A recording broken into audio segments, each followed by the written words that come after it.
सो बच्चे हमारे पास जो हमने लास्ट लेक्चर में नॉन साइक्लिक फोटोफॉस्फोराइलेशन किया, हमने उसमें बात की थी कि we have two photo system involve in it, that is photo system 1 and photo system 2।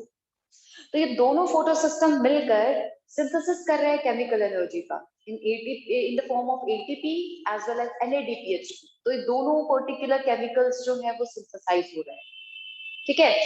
और दूसरी चीज, नॉन साइक्लिक फोटोफॉस्फोराइलेशन जो है वो optimum intensity of light and sufficient amount of carbon dioxide में होता है, और ऊपर से वो होगा थाइलाकॉइड की membrane. So let's talk about the cyclic photophosphorylation which occurs in membrane of stromal lamellae. In membrane of stromal lamellae.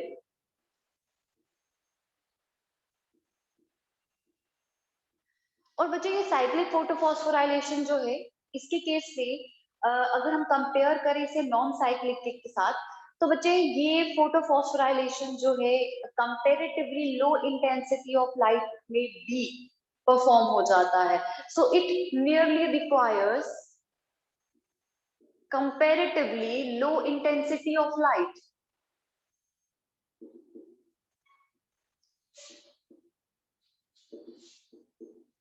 Low intensity of light as compared to non-cyclic photophosphorylation and less carbon dioxide. ठीक है, तो comparatively non cyclic photophosphorylation के ये low intensity पे भी काम कर जाएगा और लो कार्बन डाइऑक्साइड के साथ भी। एंड इन फैक्ट अगर हम बात करें नॉन साइक्लिक फोटोफॉस्फोराइलेशन की, हमने कल भी ये चीज डिस्कस की थी कि अगर हमारे पास सफिशिएंट अमाउंट ऑफ NADPH2 अकामुलेट हो जाता है और उसका लेवल राइज कर जाता है क्लोरोप्लास्ट में, तो उस पर्टिकुलर केस में इमीडिएटली हमारे पास नॉन साइक्लिक से साइक्लिक फोटोफॉस्फोराइलेशन में स्विचिंग हो जाती है, ठीक है। तो NADPH2 भी एक फैक्टर रहेगा जो साइक्लिक फोटोफॉस्फोराइलेशन को परफॉर्म कराने में हेल्प करेगा। तो बच्चे अभी साइक्लिक फोटोफॉस्फोराइलेशन जो है इसमें इन्वॉल्व होता है सिर्फ एक फोटो सिस्टम, यानी कि सिर्फ एक single photo system 1 is required, मतलब there is no need of photo system 2। तो फोटो सिस्टम 2 जो है उसकी रिक्वायरमेंट नहीं रहती है। तो अब खुद देखो यहाँ पे कितने सारे एस्पेक्ट जो है वो डिफरेंट रह रहे हैं। Firstly it occurs in stromal lamella, secondly intensity कम में और लो कार्बन डाइऑक्साइड में भी ये काम कर लेगा, and secondly it only requires PS1 यानी कि फोटोसिंथेसिस फोटो सिस्टम 1, ठीक है। यानी कि सिर्फ 700 नैनोमीटर की वेवलेंथ पे अब ऑप्टिमली काम कर लेगा। और लास्ट चीज जो मैं बता रही हूँ, it synthesizes only ATP as an energy. सिर्फ एनर्जी के फॉर्म में सिर्फ और सिर्फ ATP जो है वो ये सिंथेसाइज करेगा बेटा, ठीक है। तो ये सारी चीजें हैं जो साइक्लिक फोटोफॉस्फोराइलेशन के साथ होने वाली हैं। तो let's talk about photo system, यानी कि क्लोरोफिल ए हम ले रहे हैं as a reaction centre, and we have further this particular pigments,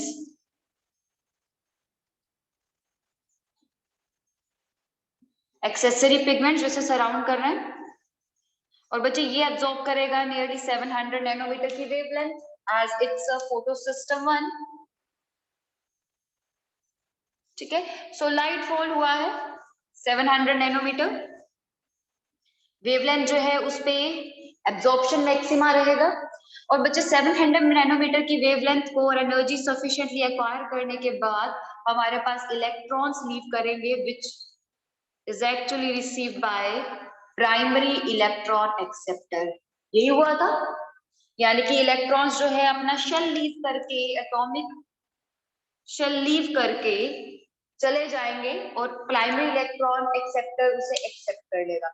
हाँ, अगर हम क्लोरोप्लास्ट को अलग से लैब में, अगर हम बात कर रहे हैं कि लैब में हम एक्सपेरिमेंट करें और क्लोरोफिल ए की एक्टिविटी देखें, तो क्लोरोफिल ए जो है वो तभी डी इलेक्ट्रॉन्स रिलीज होगा करेगा। लेकिन बच्चे उस केस में, यानी कि लैब कंडीशन में नेचुरल सिस्टम की तरह प्राइमरी इलेक्ट्रॉन एक्सेप्टर नहीं होगा, उसमें इलेक्ट्रॉन जो है इलेक्ट्रॉन शेल लीव करने के बाद वापस जरूर आएगा, लेकिन वापस आने के टाइम पे वो एक स्लाइट लाइट एमिट करता है, यानी कि स्लाइट फ्लोरोसेंस जो है वो शो करेगा, डिपेंडिंग अपॉन को वो कितनी एनर्जी वापस रिलीज कर रहा है, कौन सी वेवलेंथ वापस रिलीज कर रहा है नीचे आने के लिए। बट इस केस में हमारे पास प्राइमरी इलेक्ट्रॉन एक्सेप्टर इलेक्ट्रॉन को एक्सेप्ट कर लेता है और अल्टीमेटली फिर ये इलेक्ट्रॉन मूव करेगा कुछ पर्टिकुलर सीक्वेंस में, कुछ इलेक्ट्रॉन एक्सेप्टर्स के थ्रू। तो हमारे पास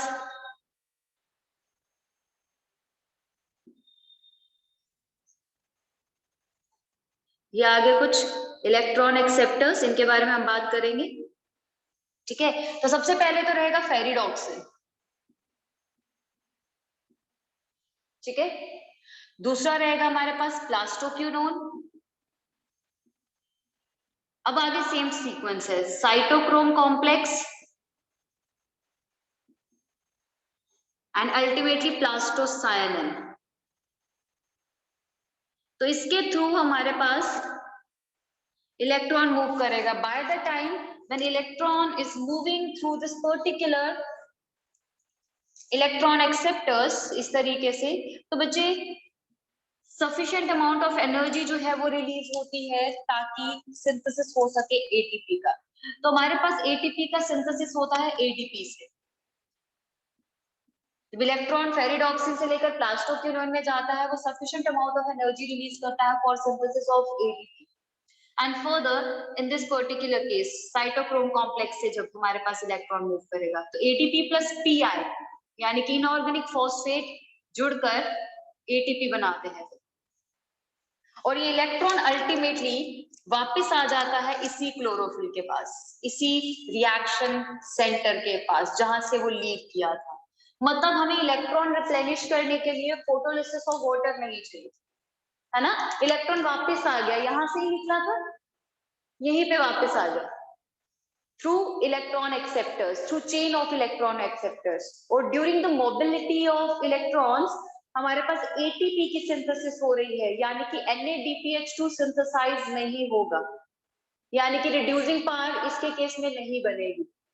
ठीक है, तो बच्चे it synthesizes only ATP, no NADPH2 synthesis takes place.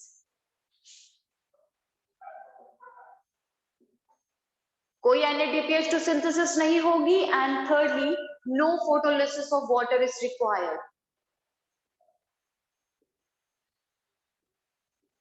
और बच्चे इसके केस में जो इलेक्ट्रॉन सोर्स है वो वाटर से यानी कि एक्सटर्नल सोर्स से बिल्कुल नहीं आएगा, तो इलेक्ट्रॉन के लिए कोई एक्सटर्नल सोर्स नहीं है, so no external source of electron is required. So ये सारी चीजें हैं जो डिफरेंट बनाती हैं साइक्लिक फोटोफॉस्फोराइलेशन को नॉन साइक्लिक फोटोफॉस्फोराइलेशन से। So this is all about cyclic photophosphorylation, जिसमें सिर्फ एटीपी की सिंथेसिस हो रही है। ठीक है, तो बच्चे दैट्स द थिंग। तो यहां से हमारे पास खत्म हुआ लाइट रिएक्शन। ठीक है, तो लाइट रिएक्शन के दौरान क्या हो रहा है, फोटोफॉस्फोराइलेशन हो रही है, यानी कि फोटोफॉस्फोराइलेशन यानी कि एटीपी की सिंथेसिस, लाइट की प्रेजेंस में एनर्जी की सिंथेसिस हो रही है। So this light phase is all about the synthesis of chemical energy which requires activation of chlorophyll to eject electron. It involves splitting of water in case of non-cyclic photophosphorylation to replenish electron in case of photosystem. And third जो है it is synthesis of ATP and NADPH। लेकिन बच्चे हमने 3 steps तो कर लिए, है ना, यानी कि क्लोरोफिल का एक्टिवेशन भी देखा, स्प्लिटिंग ऑफ वाटर कैसे हो रहा है वो भी देखा, NADPH2 और ATP की सिंथेसिस हो रही है वो भी देखा। लेकिन उस एनर्जी की सिंथेसिस एक्चुअली हो कैसे रही है, प्रोसेस क्या है, ठीक है, अब जानना है उसके बारे में। और उसमें फोटोलिसिस ऑफ वाटर कैसे रिलेटेड है in case of non cyclic photophosphorylation, तो वो सब चीजें जो है अब हम देखेंगे, अब एनालाइज करेंगे।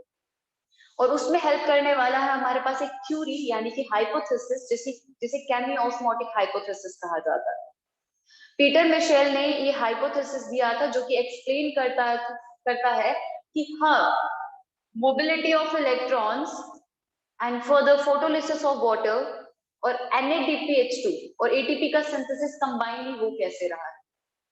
ठीक है, तो सब चीजों को रिलेट किया था। तो उसी के बारे में अब एक बार गो थ्रू करते हैं।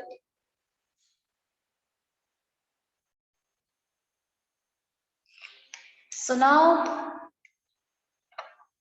chemiosmotic hypothesis.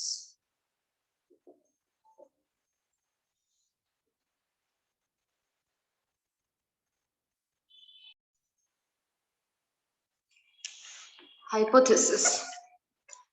So chemiosmotic hypothesis is given by Peter Michel.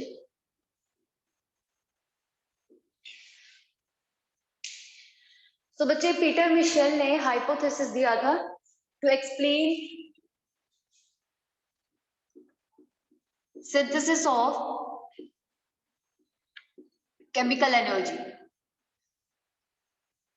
Chemical energy synthesize कैसे हो रही है उसके लिए, यानी कि मेनली एटीपी जो है वो कैसे सिंथेसाइज हो रहा है प्रोटॉन ग्रेडियंट की हेल्प से।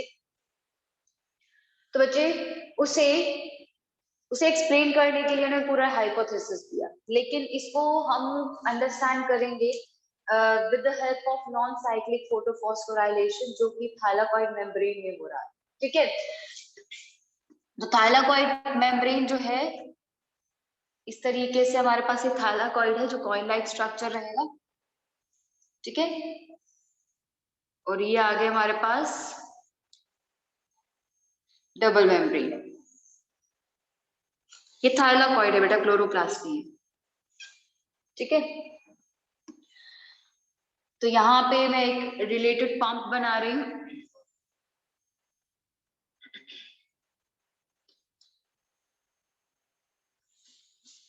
ठीक है, ये पार्टिकल है F0 F1 पार्टिकल, और कुछ और चीजें जो है मैं यहाँ पे ड्रॉ करूंगी। तो हमारे पास कुछ और कंपोनेंट्स है लाइक फोटोलिसिस ऑफ वाटर के लिए एक कंपोनेंट केमिकल, और स्ट्रोमा की तरफ एक और हमारे पास एंजाइम होता है NADP रिडक्टेज। ठीक है, तो हमारे पास ये हो गए और दो कंपोनेंट।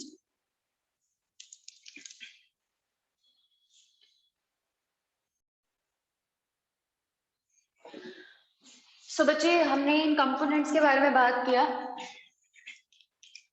जैसे हमने कहा कि थाइलाकॉइड मेम्ब्रेन है, this one is inner membrane, this one is outer membrane, with this particular component involves with reduction of NADP, and this particular component is involved in photolysis of water, right? उसके अलावा we have this particular arrangement pigment का जो कि इसके membrane में रहने वाला है। this one are two photosystems, the photosystem 2 is here and this photosystem 1 है ना, with primary electron acceptors, primary electron acceptor for photosystem 2 and this is for photosystem 1, right? And in between we have plastoquinone, cytochrome complex and plastocyanin, है ना, ये है। Cytochrome complex को highlight कर रही हूँ, बाकी ये साइटोक्रोम कॉम्प्लेक्स। ठीक है, इस तरीके से ताकि जेड स्ट्रीम बन सके। तो बच्चे स्टार्टिंग से रिकॉल करते हैं। हमारे पास क्या रहेगा, लाइट फॉल करेगी accordingly and photosystem 2 and 1 receives their particular wavelength of light and gets activated to eject sufficient amount of electrons with sufficient energy to primary electron acceptor, है ना। तो प्राइम फोटोसिस्टम 2 ने इलेक्ट्रॉन्स को eject किया to after receiving sufficient amount of wavelength, है ना, और उसके बाद प्राइमरी इलेक्ट्रॉन एक्सेप्टर को उस इलेक्ट्रॉन को दे दिया और वो इलेक्ट्रॉन अब इस Z स्कीम को बनाता हुआ यहाँ से जाएगा, है ना, फोटो सिस्टम 1 के पास, और अल्टीमेटली फोटो सिस्टम 1 फिर अगेन एब्जॉर्प्शन मैक्सिमा अटेन करते हुए इलेक्ट्रॉन को इजेक्ट कर देगा। ठीक है, ये Z स्कीम बन गई। अब बच्चे हमने कहा था इसके बाद ये जाएगा फेरिडॉक्सिन के पास, जहां जिसके बाद अल्टीमेटली NADP की सिंथेसिस होगी, NADPH2। ठीक है, लेकिन वो प्रोसेस अभी बहुत लंबा है। अब क्या होगा बच्चे, जब बाय द टाइम जब इलेक्ट्रॉन यहाँ से मूव कर रहा है तो साइटोक्रोम कॉम्प्लेक्स जो है it attains sufficient amount of energy to pump hydrogen ions from stroma. Obviously thylakoid के बाहर क्या है, स्ट्रोमा पार्ट है ना, तो बच्चे स्ट्रोमा से ये क्या करेगा, हाइड्रोजन पंप करना शुरू कर देगा। हाइड्रोजन बाहर की तरफ है तो हाइड्रोजन अंदर की तरफ पंप करना शुरू कर देगा। ठीक है, यानी कि स्ट्रोमा के से हाइड्रोजन जो है अपने मैट्रिक्स में इकट्ठा करना शुरू कर देगा हाइड्रोजन को। ठीक है, इलेक्ट्रॉन यहाँ से पंप कर रहा है। हमने एक लेबलिंग किया था, एक मार्क बनाया था जिसमें हमने कहा था कि साइटोक्रोम कॉम्प्लेक्स जो है वहां से एटीपी बन रहा है ना इलेक्ट्रॉन मोबिलिटी के दौरान।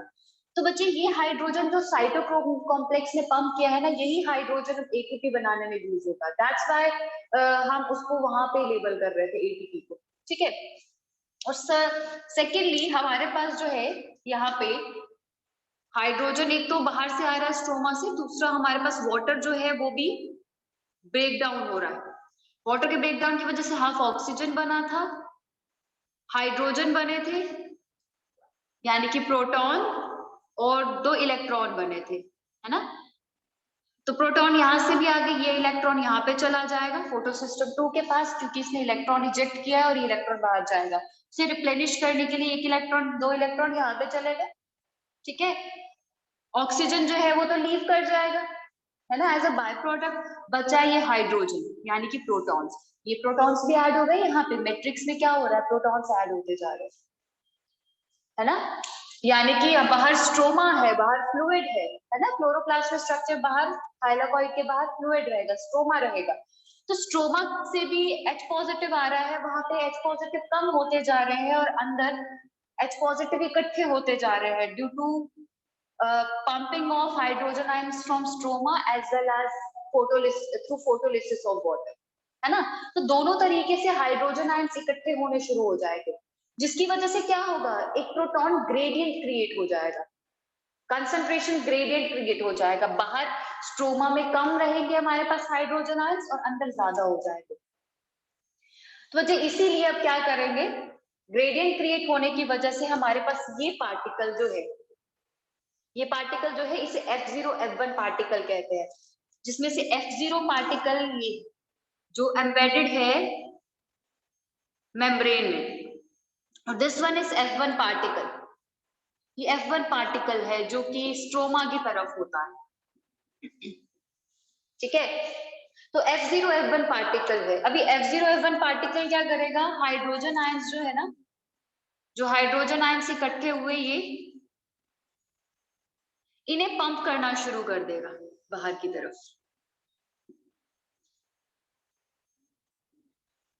ठीक है, ये हाइड्रोजन आयंस जो है वो बाहर की तरफ पंप होना शुरू हो जाएंगे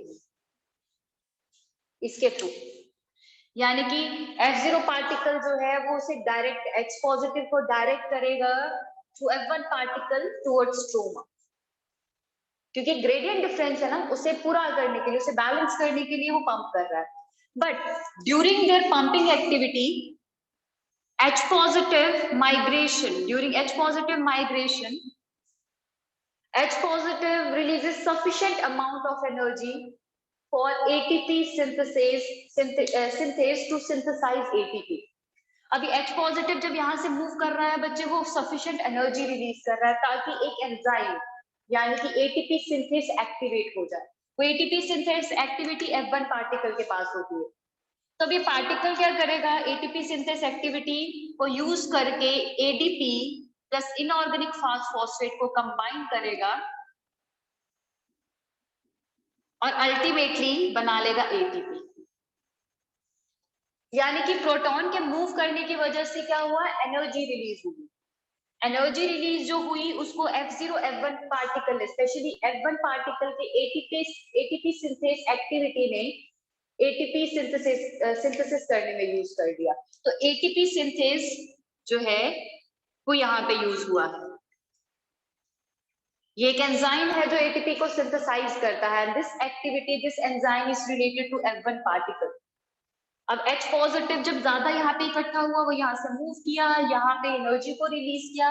we are showing waves here ना, तो ये वेव्स रिप्रेजेंट कर रही है, उसने यहाँ पे एनर्जी को रिलीज किया and this energy is used by ATP synthase to synthesize ATP. तो बच्चे यहाँ पे हमारे पास बन गई है एनर्जी, ठीक है। तो एनर्जी बन गई है यानी कि एटीपी बन गया है। अब ये एटीपी जो है वो हमारे पास पहला केमिकल प्रोडक्ट है जो कि हमें सिंथेसाइज करना था, ठीक है। अब दूसरा प्रोडक्ट जो हमें चाहिए था वो था NADPH2, जो NADP से सिंथेसाइज होने वाला। तो बच्चे अब हम इस पे फोकस करेंगे वापस से, ये वाला पार्ट, ठीक है। एटीपी अब सिंथेसाइज हो गया जो हमें चाहिए था। इलेक्ट्रॉन मोबिलिटी की वजह से जो हाइड्रोजन आयन अंदर आए थे, वो हाइड्रोजन आयन जब मूव करवाए गए तो बच्चे उन्होंने एटीपी सिंथेसिस किया। सो मतलब साइटोक्रोम C कॉम्प्लेक्स जो है, और साइटोक्रोम कॉम्प्लेक्स जो है उसने एटीपी की सिंथेसिस करवाई है, ठीक है, इनडायरेक्टली। अब NADPH2 की बारी। अब बच्चे जो इलेक्ट्रॉन यहाँ से मूव कर रहा था, अब वो यहाँ पे खत्म तो नहीं हुआ ना, यहाँ से आगे मूव किया, तो यहाँ से आगे मूव इस तरीके से करेगा, ठीक है। यहाँ पे क्या है हमारे पास, वो कॉम्प्लेक्स जो NADP को रिड्यूस करने की टेंडेंसी रखता है। NADP रिडक्टेस कॉम्प्लेक्स है यहाँ पे, NADP रिडक्टेस। NADP रिडक्टेस यानी कि वो कॉम्प्लेक्स जो NADP को रिड्यूस करेगा, यानी कि एडिशन ऑफ हाइड्रोजन करेगा NADP को, ठीक है। तो इलेक्ट्रॉन जो है बेटा यहाँ से मूव कर रहा है, तो यहाँ से इलेक्ट्रॉन मूव करेगा और अल्टीमेटली सिंथेसिस होगी NADP की इंटू NADPH2। लेकिन सिर्फ इलेक्ट्रॉन की ही नहीं, H2 की भी जरूरत थी, हाइड्रोजन आयन की। अभी हाइड्रोजन आयन कहाँ से आया, हाइड्रोजन आयन आया यहाँ से। जो हाइड्रोजन आयन स्ट्रोमा में पंप हुए हैं, अब वो यहाँ पे यूज होंगे ताकि H2 ऐड हो और हमारे पास दूसरी पावर बने जो कि रिड्यूसिंग पावर, जो कार्बन डाइऑक्साइड को रिड्यूस करके बनाने वाली है ग्लूकोज, ठीक है। सो ये हो गई हमारे पास पूरे केमियोस्मोटिक हाइपोथेसिस जो एक्सप्लेन कर रहा है, ठीक है। सो इलेक्ट्रॉन जब यहाँ से मूव किया, वो इलेक्ट्रॉन किसने ले लिया, NADP ने ले लिया। NADP ने इलेक्ट्रॉन लिया, ठीक है, H2 के साथ दो इलेक्ट्रॉन जुड़ने हैं, H पॉजिटिव के साथ दो इलेक्ट्रॉन जुड़ने हैं, वो बैलेंस होकर अल्टीमेटली जुड़ जाएगा NADP के साथ, राइट। तो बच्चे वो H2 जो है, जो दो हाइड्रोजन आयंस हैं वो यहाँ से आएंगे जो पंप होकर बाहर आए। एक तो हाइड्रोजन आयंस ने यहाँ पे एनर्जी भी दे दी फॉर सिंथेसिस ऑफ एटीपी, और दूसरा ये हाइड्रोजन आयन जो है वो यहाँ पे यूज भी हो गया for reduction of NADP into NADPH। तो दोनों केमिकल्स बन गए। तो दैट्स अबाउट केमियोस्मोटिक हाइपोथेसिस बेटा।